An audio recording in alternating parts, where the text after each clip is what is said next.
네, 오늘 오랜만에 우리 조 집사님 가정이 이렇게 같이 와서 예배 드리게 돼서 반갑습니다. 아까 들어오는데 연예인 들어오는 줄 알았어요. 모두가 또 우리 청년들 다 열렬히 환영해 줘서 감사하고, 오늘 정말 날씨도 추운데 이렇게 같이 모여서 예배 드리게 돼서 정말 감사하고 기쁜 시간입니다. 예수님께서 승천하시면서 예루살렘을 떠나지 않고 기다리면 몇 날이 못 돼서 성령으로 세례를 받게 될 것이라고 약속하셨죠. 자, 120명 정도가 모두 모여서 기도하며 기다렸는데 갑자기 성령이 모여있던 그들에게 오셨습니다. 언제 오셨어요? 자, 성경에 보면 무슨 날 오셨다고 되어 있습니까? 예, 오순절 날, 오순절 날입니다. 자, 이스라엘에는 3대 절기가 있어요. 예, 3대 절기가 유대 사람들은 이 3대 절기 기간에는 예루살렘으로 모였어요. 모두가 예루살렘에 올라갔습니다. 그래서 역사가 요세푸스에 의하면 한 200만 정도가 이런 절기에는 모였다고 그래요. 평상시는 한 5만에서 10만 사는 도시인데 한 200만까지 모였다고 그래요. 자, 유대인의 3대 절기가 혹시 뭔지 아는 사람 한번 얘기해 볼까요? 자, 우리 지연자매 3대 절기. 유월절. 예. 또 오순절. 거기까지는 좋아요. 그 다음에 수장절. 와, 수장절 어디 나와요?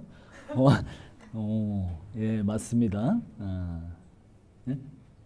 예, 초막절 내지는 장막절이라고도 하는 수장절입니다. 이제 이름이 다 여러 개씩 있어요. 오순절은 칠칠절이라고도 하죠. 예, 뭐 여러 가지 이름들이 붙어 있는데 어쨌든 유월절, 오순절, 수장절이에요. 이 3대 절기는 무조건 예루살렘으로 올라가야 돼. 이스라엘 사람들은. 자, 그들은 6월절을 우리가 잠깐 생각을 해보면 이스라엘 민족이 이집트에서 구원받은 날을 기념하는 날이죠. 그때 어떻게 구원을 받았어요? 어린 양의 피를 바르고 나왔죠. 그래서 거기에서 모두 살아남은 사람들이 홍해를 건넜습니다. 그 어린 양이 요한복음 1장 29절에는 세상 죄를 지고 가는 하나님의 어린 양, 예수님이 하나님의 어린 양이라고 요한이 선포를 합니다. 구약의 유월절은 구원을 완성하기 위해 죽어야 하는 하나님의 어린 양을 기다리는 절기였습니다. 그래서 이 절기의 구원을 완성하기 위해서 하나님의 어린 양이신 예수님이 이 땅에 오셔서 유월절에 십자가의 죽으심으로 하나님의 구원이 완성됩니다. 그래서 예수님이 뭐라고 그래요? 다 이루었다. 십자가에서 그렇게 얘기하신 거죠. 자, 그리고 오늘 본문에 사도행전 본문에 성령이 오신 날은 오순절, 그 유월절로부터 50일이 지난 날을 오순절이라고 그래요. 그러니까 77에 49, 그 다음 날 50일 이렇게 해서 오순절이라고 합니다. 그래서 77절이라고도 하는 거예요. 일주일이 7번 지나가고 그 다음 날. 그래서 우리 나이로 육순하면, 제가 육순을 얼마 전에 지났는데 육순하면 몇 살이에요? 예, 그렇죠. 60입니다. 순자는 열을 묶은 그 단위예요. 우리나라 순자.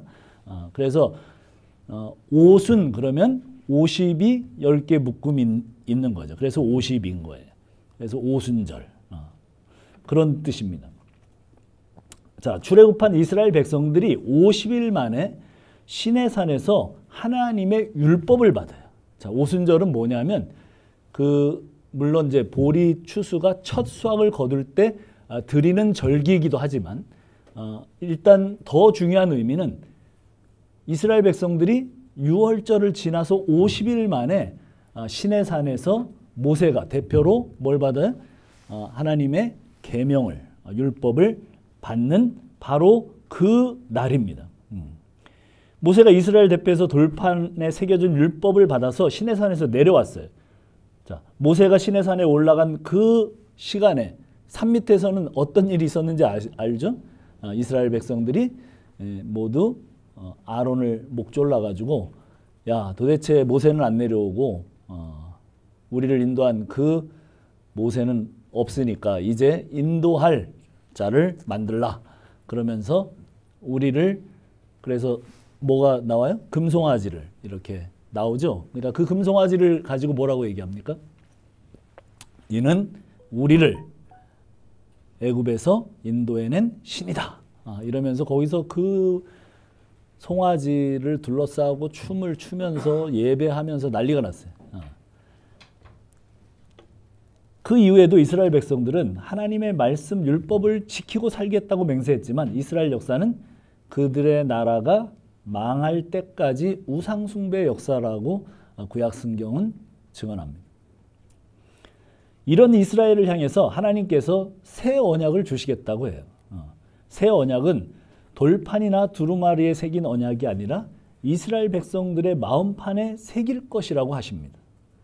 이집트에서 나온 지 50일 만에 돌판에 새긴 언약, 율법을 받았듯이 마음판에 새기는 새 언약은 언제 받습니까? 그게 오순절입니다. 하나님의 어린 양의 실체였던 예수 그리스도가 이 땅에 오셔서 죽으시고 죽으신 지 50일 뒤에 새 언약을 받아요. 자, 똑같은 거죠. 유월절 이후에 모세가 하나님의 율법을 받았듯이 이제 예수 그리스도가 이 땅에 오셔서 죽으시고 죽으신 지 50일 만에 새 언약을 받는 것. 새 언약은 그런데 돌판이나 두루마리에 쓰여진 것이 아니라 우리 마음판에 기록한 오순절에 임하게 될 하나님의 영이었어요. 자, 오늘 성경 1절, 2절, 3절 한번 읽어봅시다. 사도행전 2장 1절, 2절, 3절. 자, 같이 한번 읽어봅시다. 시작. 오순절이 날이 이미 이르매 그들이 다 같이 한 곳에 모였더니 호련히 하늘로부터 급하고 강한 바람 같은 소리가 있어 그들이 앉은 온 집에 가득하며 마치 불의 혀처럼 갈라지는 것들이 그들에게 보여 각 사람 위에 하나씩 임하여 있더니. 네.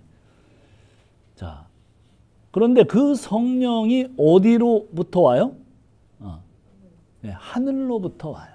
자, 하늘은 그냥 이 하늘이 아닙니다. 누가 하늘로 올라가셨어요? 예수님이 하늘로 얼마 전에 올라가셨어요.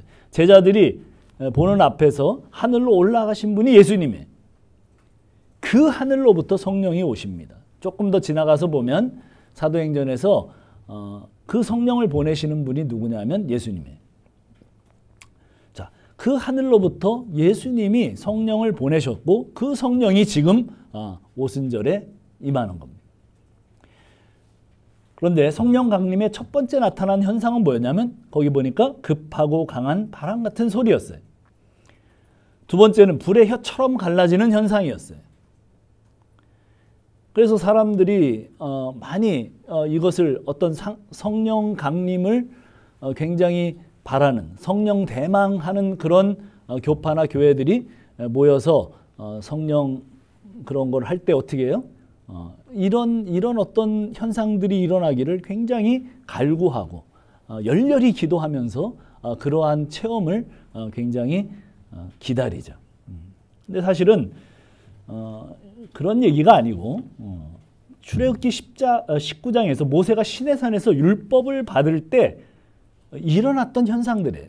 저희가 자세히 찾아보지 않겠습니다. 19장에 보면 번개와 막 이렇게 하나님이 임재하실 때 막 강한 소리와 그런 것들이 이렇게 있어요. 막 불꽃이 일어나고 그런 현상들이 어디에? 출애굽기 19장에 언제? 네, 오순절에. 누가? 모세가 시내산에서 하나님께 율법을 받을 때 그때 그런 일들이 일어나요. 뭐에 대한 묘사예요? 하나님이 임재하시는 것에 대한 묘사예요. 자, 그래서 이제 4절 그 결과가 어떻게 되냐면 자, 4절 한번 읽어봅시다. 2장 4절 사도행전 시작. 그들이 다 성령의 충만함을 받고 성령의 말하게 하심을 따라 다른 언어들로 말하기를 시작하니라. 자, 성령이 오신 결과는 다른 언어들로 말하기 시작했다는 거예요.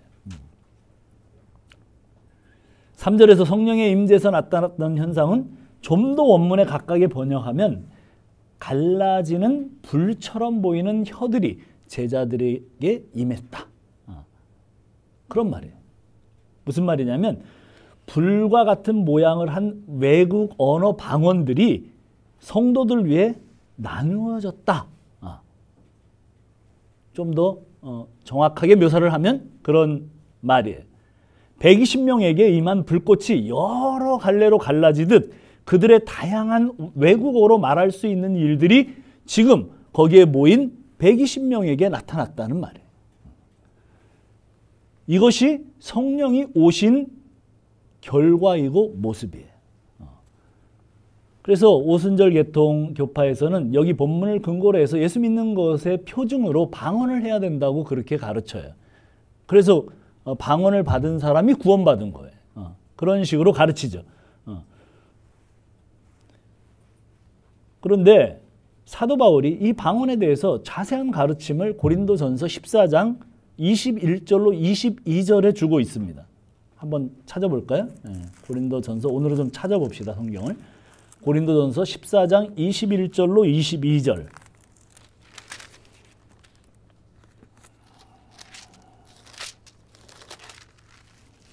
주로 거기에 은사와 관련해서 방언에 대한, 왜냐하면 고린도 교회는 방언에 대한 논란이 많이 있었어요. 그래서 그것을 정리해 주는 과정에서 사도 바울이 이야기를 한 이야기입니다. 자, 21절, 14장 21절로 22절 우리 같이 한번 읽어봅시다. 21절로 22절. 고린도 전서 14장 21절로 22절 시작. 율법에 기록된 바 주께서 이르시되 내가 다른 방언을 말하는 자와 다른 입술로 이 백성에게 말할지라도 그들이 여전히 듣지 아니하라 하였으니 그러므로 방언은 믿는 자들을 위하여 아니하고 믿지 아니하는 자들을 위하는 표적이나 예언은 믿지 아니하는 자들을 위하지 않고 믿는 자들을 위함이니라. 뭐 이런 얘기 쭉 나가는데 무슨 얘기인지 좀 어렵죠, 그죠? 근데 거기 보면 21절에 주께서 시작할 때 제 성경에는 기억이라고 돼 있어요. 그래서 그 기억의 풋노트를 보면 뭐라고 돼 있습니까? 이사야서 28장 11절이라고 돼 있어요. 그래서 이사야서 28장 11절에 가보면 여기는 나오지 않네요. 28장 11절에 가보면 여기 띄워줄 수 있어요? 띄워주세요. 자, 한번 읽어봅시다. 시작. 그러므로 더듬는 입술과 다른 방언으로 그가 이 백성에게 말씀하리라. 자, 무슨 얘기인가? 가서 자세히 봐야 되는데 이런 얘기예요. 그냥 제 설명을 듣죠. 하나님께서 이사야 시대에 외국 군대를 보내서 이스라엘의 죄악을 철저하게 심판하시겠다는 말이에요. 하나님께서 자기 종들인 선지자들을 보내서 죄악을 돌이키고 하나님 앞으로 돌아오라고 끊임없이 외치고 가르치고 인내하시고 오랫동안 그들을 기다렸어요. 그럼에도 이스라엘은 고집을 부리고 돌아오지 않았어요. 그래서 하나님께서 이번에는 이스라엘이 전혀 알아듣지 못하는 언어를 사용하는 외국 군대를 보내서 이스라엘을 그 죄악을 응징하시겠다, 이런 얘기예요. 자, 조금 더 예레미야서 5장을 한번 가봅시다. 5장 15절. 자, 예레미야서 5장 15절.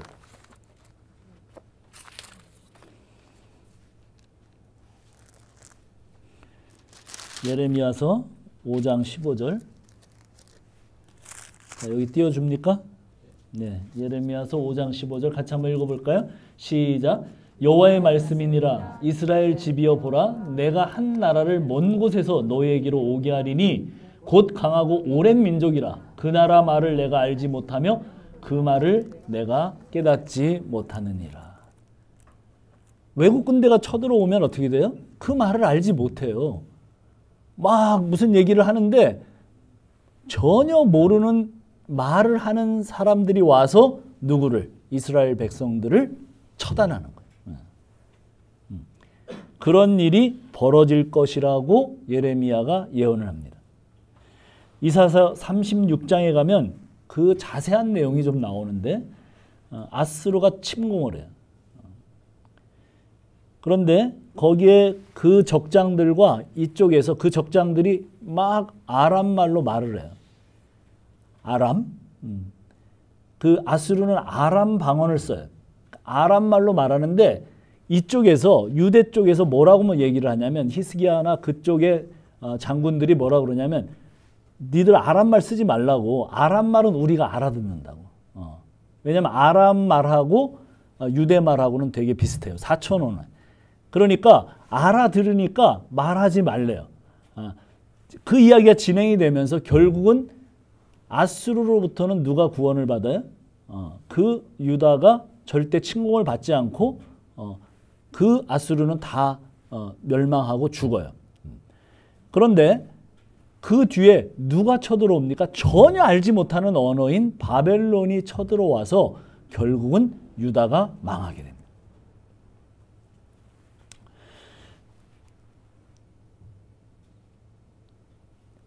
알지 못하는 방어를 하는 군대에 의해서 하나님의 심판과 징계가 시행됨으로써 이사야, 예레미야 예언이 실현됩니다.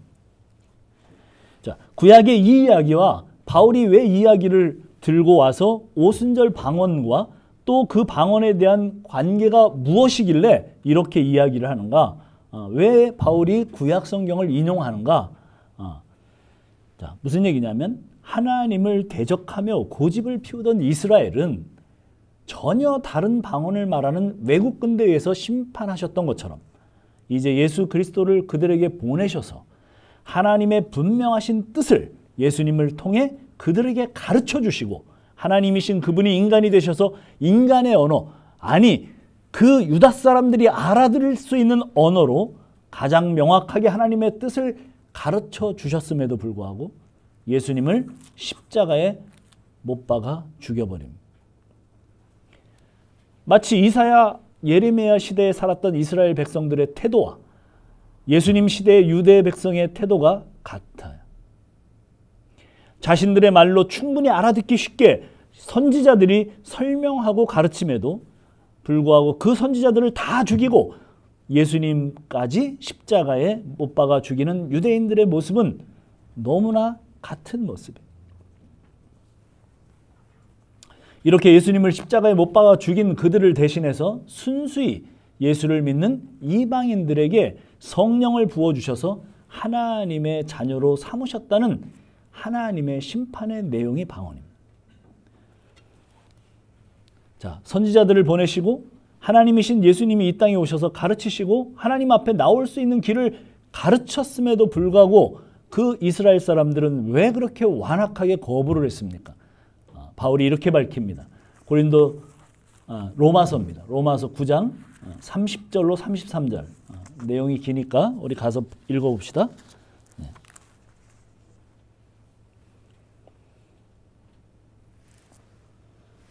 로마서 9장 30절로 33절 우리가 같이 통독을 하겠습니다.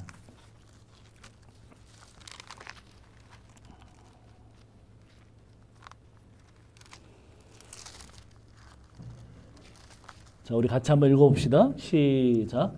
그런즉 우리가 무슨 말을 하리요? 의를 따르지 아니한 이방인들이 의를 얻었으니 곧 믿음에서 난 의요. 의의 법을 따라간 이스라엘은 율법에 이르지 못하였으니 어찌 그러하냐? 이는 그들이 믿음을 의지하지 않고 행위를 의지함이라. 부딪힐 돌에 부딪혔느니라. 기록된 바 보라, 내가 걸림돌과 거치는 바위를 시온에 두노니 그를 믿는 자는 부끄러움을 당하지 아니함과 같으리라. 예. 유대인들이 의지한 것이 믿음이 아니고 행위였다고 말합니다.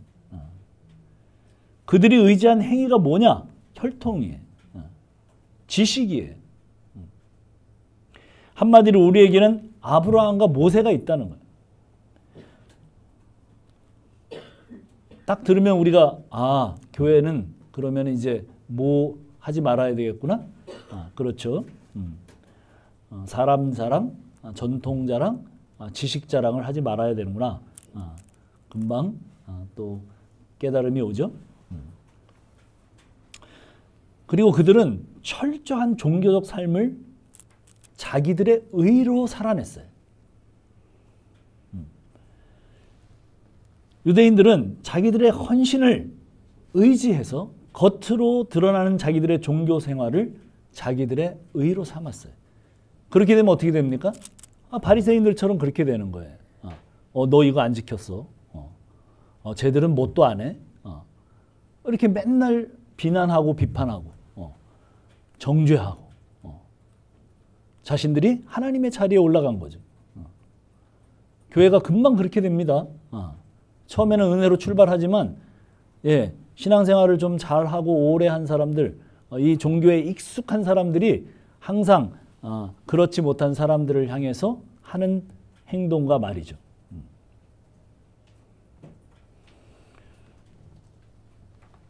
그들은 자기들의 종교적 헌신으로 포기한 것들,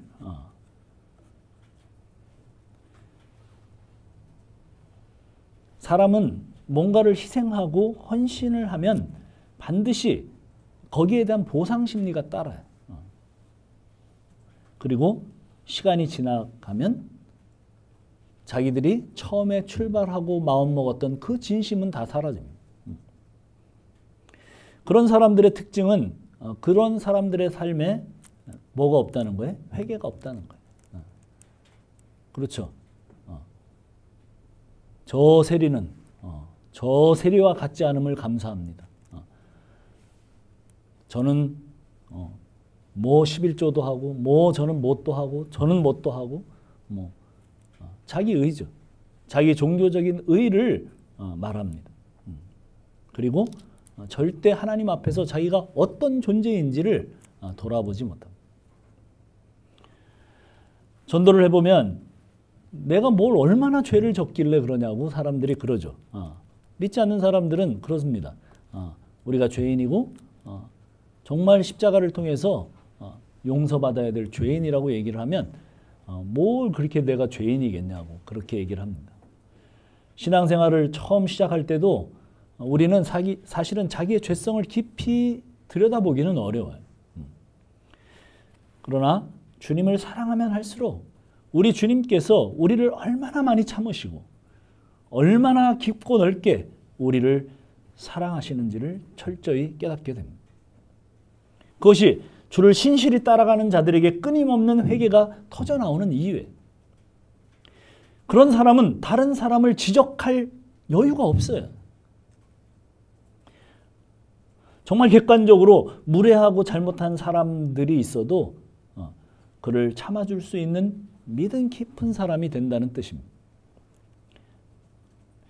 그렇게 신앙이 깊어지고 하나님을 아는 지식들로 채워지면 우리 자신이 깊이 자신을 볼 수 있는 안목이 생깁니다. 그전에는 우리의 본성인 사람들의 본성이 뭐예요? 우리가 모여보니까 알잖아요. 사람들은 진짜 생색내기를 좋아합니다. 정말 인정을 끝까지 받아내야 돼. 내가 좀 잘하는 것이 있으면 그것으로 남들을 짓누릅니다. 그냥 우리 세포 하나하나에 물들어 있는 그런 거예요. 내가 너보다 낫지. 항상 뭐 겉으로는 뭐 이렇게 다 네가 잘해 뭐 어쩌고 하지만 속으로는 그렇게 생각 안 합니다. 내가 너보다 낫지 그래도. 이런 생각을 해요. 사실은 우리도 정신줄을 놓으면 그런 유대인들이 걸어갔던 길로 걸어가게 됩니다. 자기들의 행위를 의지하고 자신들의 꿈과 비전 그리고 프로그램, 좋은 분위기 이런 모든 것들이 사실은 우리의 의가 담겨있는 그런 목록들이에요. 우리의 자랑은 뭐예요? 우리의 유일한 의는 우리 주 예수 그리스도.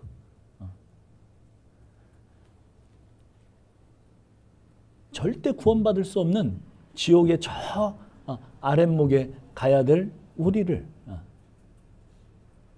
그 하나님의 아들이 이 낮고 낮은 곳으로 오셔서 우리를 구원하신 그 한량없는 은혜,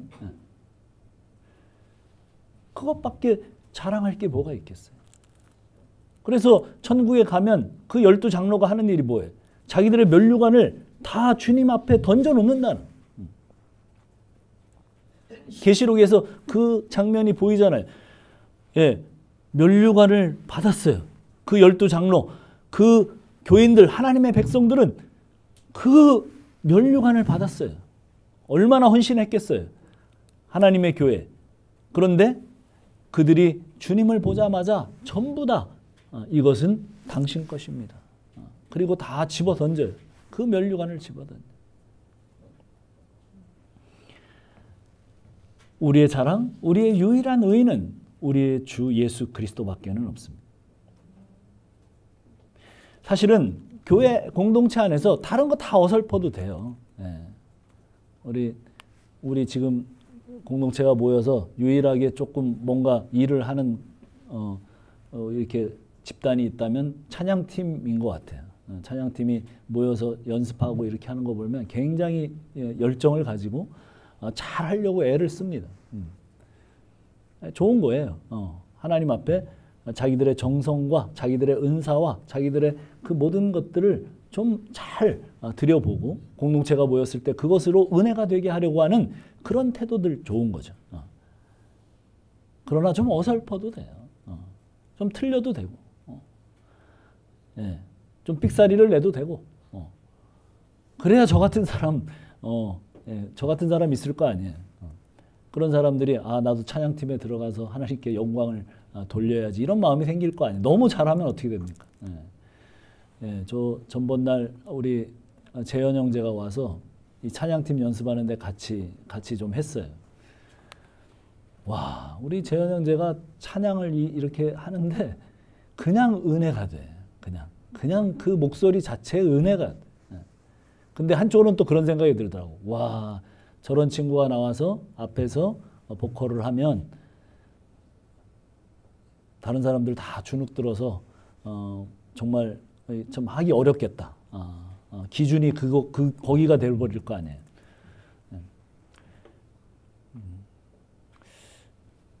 그렇죠.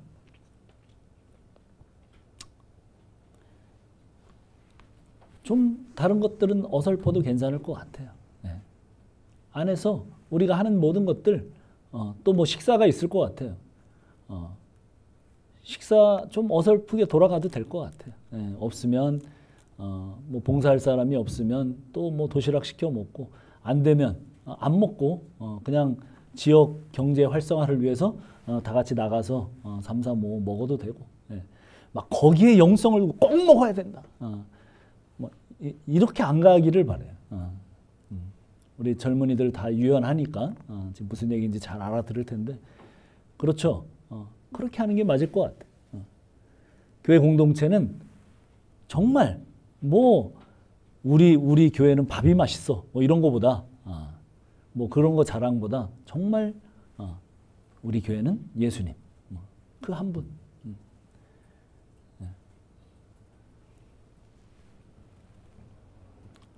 세미나에서는 그런 얘기를 해요. 이렇게 뭐 교회 성장 세미나 같은 데 가면 교회를 자랑하고 목사님을 자랑하고 이렇게 해야 교회가 성장합니다. 뭐 이렇게 많이 가르칩니다. 그러나 자랑하지 마세요. 자랑할 게 뭐 있어요. 사실은 뭐 우리가 그렇게 뭐 자랑할 게 없으니까 자랑 안 하겠지만 자랑할 거 없습니다. 가서 그런 얘기 하지 말고 진짜 예수님 얘기하고 예수님 자랑하는 사람들 되기를 바라요. 오순절에 오셨던 그 성령이 우리에게도 세례되어져서 우리가 예수의 몸된 공동체 안으로 들어오게 됐잖아요. 자, 성령이 오신 것은 지금 유대 사람들이 어떤 의미에서 자기들의 고집과 불순종으로 이 방언을 못 알아듣고 도태되고 그리고 이방인들이 그 자리를 교회라는 공동체로 하나님의 백성으로 새롭게 등극하는 날이기도 해요. 그게 성령이 오신 의미입니다. 그래서 성령이 오시는 날 어떻게 되는 거예요? 교회가 탄생하는 거예요. 초대교회가 거기서 비로소 이제 첫 출발을 알리는 바로 그 시간이에요. 그게 어떻게 그렇게 된 겁니까? 하늘로부터 그분이 오셔서 하늘로부터 예수께서 또 다른 보혜사 그 성령을 보내셔서 그런 일이 일어난 것이죠. 우리의 모든 죄를 용서하고 주님의 사람이 되게 하는 그런 공동체로 누가 인도하신 거예요? 주님이 성령을 통해서 인도하신 것입니다. 우리는 그 깊은 은혜와 사랑을 늘 기억하는 사람들이 돼야 됩니다. 이런 우리에게 성경은 뭐라고 얘기합니까? 하나님의 큰일, 하나님의 큰일을 성령이 오셔서 방언을 통해서 말하게 한 게 뭐냐면 그 사람들이, 그 많은 지역의 사람들이, 그 외국에서 온 사람들이 자기네가 사는 그 언어로 알아듣게 된 내용이 뭐냐면 하나님의 큰일이에요. 하나님의 큰일이 뭐예요? 예수가 어린 양이 되셔서 우리의 세상 죄를 지고 우리의 모든 죄를 지고 십자가에서 죽으시고 우리를 구원하셨다는 그 예수님의 다 이루신 내용. 그 큰일을 이제 오순절에 성령이 오셔서 각 사람들의 언어를 통해서 선포하게 하세요. 자, 그러면 우리가 뭘 해야 되겠어요? 그렇죠. 우리의 삶은 그거예요. 우리의 삶은 뭐를 해야 돼요? 방언을 해야 됩니다. 방언. 여러분, 이 방언의 은사를 다 받기를 바라요. 하나님의 큰일을 말하는 이 방언의 은사가 여러분에게, 여러분의 생애 가운데 다 터져서 여러분 주위에 있는 사람들에게 다 이 이야기를 하는 진정한 공동체, 그 사람들이 되는 귀한 역사가 여러분의 삶 속에 펼쳐나가기를 정말 축원합니다. 이것이 성령이 오신 이유고 성령께서 오셔서 그 초대교회 공동체를 인도해 가시는 가장 중요한 일입니다. 기도하겠습니다.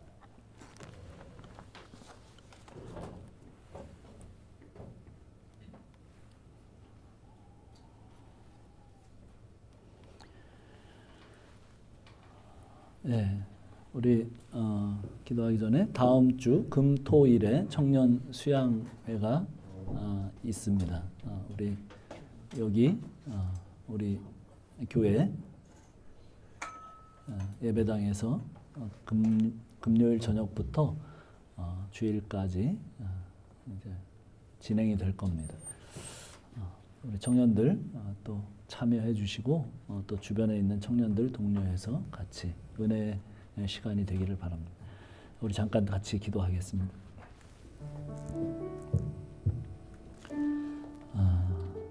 성령이 오셨습니다. 그 성령은 모든 사람들에게 큰 일을 알아듣게 하시는 방언으로 초대교회 공동체를 세우셨습니다. 오늘 우리에게 그 성령이 오셨기 때문에 우리도 하나님의 그 공동체에 소속이 되었고, 그래서 2000년에 일하셨던 그 성령께서는 오늘도 우리에게 그런 증인으로 하나님의 큰 일을 말하는 방언을 하는 사람들로 살기를 소원하십니다. 우리가 그렇게 살게 되기를, 단 하루를 살아도 우리가 정말 예수 믿는 사람으로 그렇게 살게 되기를 우리 같이 간절히 기도합시다. 기도하겠습니다. 하나님 아버지 감사합니다. 오늘 저희들에게 함께 하셔서 성령이 어떻게 우리에게 오셨고 성령이 오신 이유가 무엇이고 오늘 성령께서 우리에게 원하시는 바가 무엇인가를 말씀해 주셨습니다. 우리의 마음을 뜨겁게 해주시고 우리의 심령을 뜨겁게 해주셔서 정말 우리가 성령이 오신 그 공동체 안에서 해야 될 일이 무엇이고 우리가 말해야 될 것이 무엇이고 우리가 살아야 될 것이 무엇인가를 깨닫게 되는 귀한 시간이 되기를 원합니다. 오 하나님, 이 하나님의 공동체가 그 일로 번성하기를 원합니다. 그 일로 정말 커지기를 원하고 그 일로 살아가는 사람들로 채워지기를 소원합니다. 하나님 함께하여 주시옵소서. 우리의 삶의 근거와 이유가 되시는 주님의 그 하나님 나라의 간절함 도와주시기를 원합니다. 오 하나님 일하여 주시옵소서. 나의 주 하나님 함께하여 주시옵소서. 당신의 사랑하는 자들을 붙드시고 늘 하늘의 복으로 가득 채우셔서 저들로 하늘을 복받은 자들답게 사는 귀한 역사를 펼쳐가도록 주여 도와주시옵소서. 오 하나님 감사합니다. 예수님의 이름으로 기도합니다. 하나님, 성령께서 어떻게 교회를 탄생시키고 그 교회가 어떻게 하나님의 큰 일을 말하게 되었는지 오늘 오순절에 벌어졌던 성령의 강림을 우리가 공부했습니다. 2000년 동안 그 성령께서는 계속 하나님의 공동체를 그렇게 움직여 오셨습니다. 춘천 한 귀퉁이에 조그맣게 생겨진 이 중문 공동체도 그 일로 세워졌고 그 일로 부름을 받았으며 그 일로 사는 사람들로 채워지기를 소원합니다. 하나님 인도하시고 저희를 새롭게 해 주시옵소서. 이제는 우리 구주 예수 그리스도의 그 한량없는 희생과 그리고 아들을 보내기까지 우리를 사랑하신 하나님의 한량없는 아버지의 사랑하심과 성령님의 감화 감동 교통하시는 은혜가 이제 오순절에 오신 성령을 환영하고 그 안에서 한 공동체를 이루어 방언을 말하기를 소원하는 우리 가족 머리 위에 영원토록 함께 하실지어다. 아멘.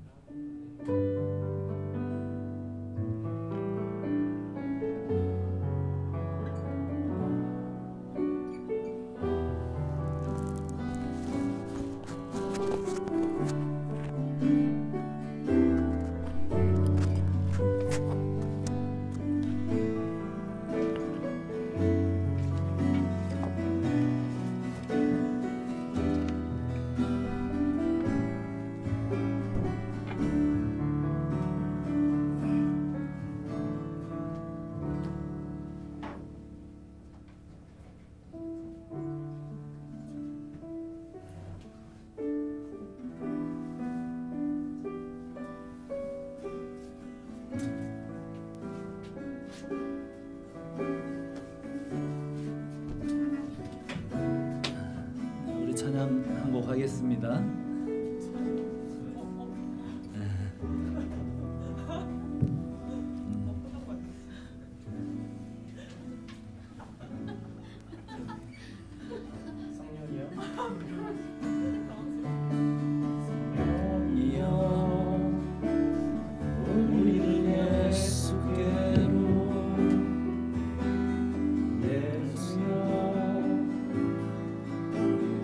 아버지께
순서가 조금 또 바뀌었네요.